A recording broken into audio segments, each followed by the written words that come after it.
It's 37 degrees in Stepanagar.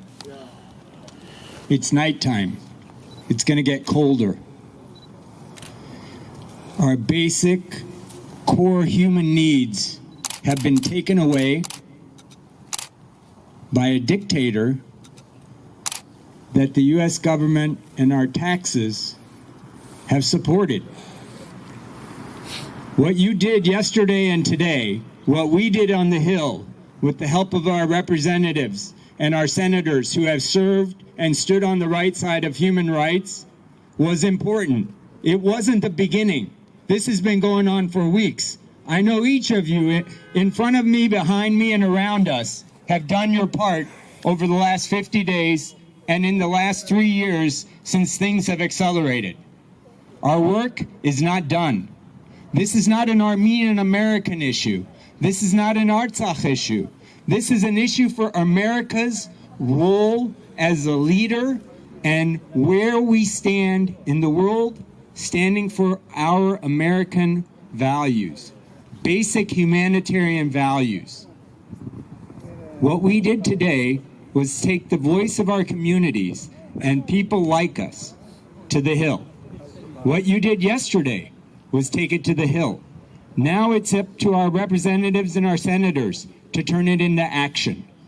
But this handoff, or this pass of the responsibility, is not over with. Our job has just begun. Our job now is to take what we've done over the last few days and keep it moving, to make it an avalanche, to make it something that is bigger than our individual voices and that of our individual nation. But the power of our nation has to be activated.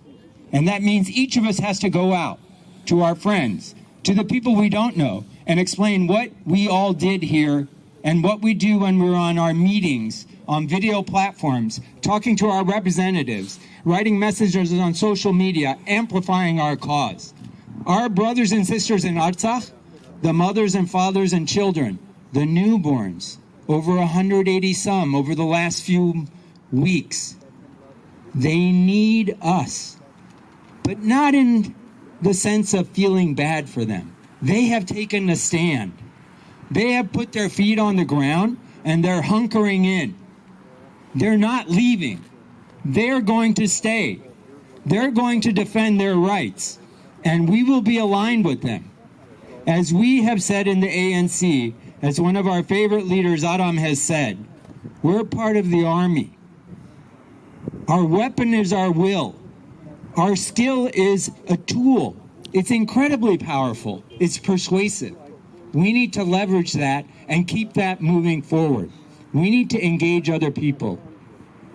And Gerviarani told her story of her grandparents and her father. We are all tied to this journey across the desert.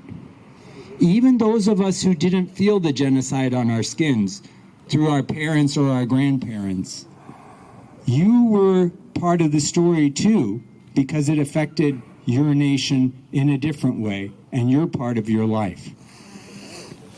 Our story is not isolated to our people and our nation. The majority of us here in the United States, both indigenous and immigrant, suffered to get here. We suffered to get here. And this land gave us safe haven. This land and our leaders and each of us, some of us have contributed flesh and blood and other service in other ways, has made it a safe place to live. Yet even in our own land, we see that not everybody has been treated equally and fairly. But almost everybody, whether here or on the Hill, has suffered or lived a similar journey. We need to tap into that shared existence to create the future of what America will be. The America that will stand along with Armenian Americans, whether they're in Artsakh or here in the United States. The America that will stand with other citizens of its own nation who deserve freedom and justice. But right now we're here to make our story come alive. And our people's struggle in Artsakh is part of that fabric. that matrix that will help America grow. Today, for those of us who are here and those of us who we have the power to motivate, our job is clear. One, we will not stand for dictators and presidents who are not democratic to lead their nations to cause harm against Armenians in Artsakh. Two, we expect the American government, and we ask for leadership, to block U.S. military aid to Azerbaijan, to stop the blockade in Artsakh, to stand with the citizens and the individuals in Artsakh who need humanitarian aid right away, and not to make gestures and ask for other governments to take action, but to lead that action, to cause that action to happen, and to use all the leverage we have, which means Section 907 and all the powers and tools of the American government need to be activated to prevent what is going on right now, the blockade, the genocidal actions that are causing the loss of health care, the loss of food, the loss of power, the loss of warm homes, the loss of security, the loss of the clear sense of what the future holds. But one thing that is very clear as we watch the people of Artsakh and as we listen to them,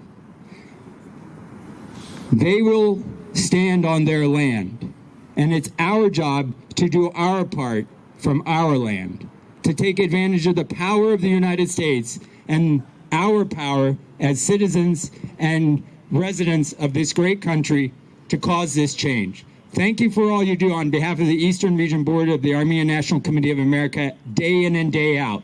Please draw others in.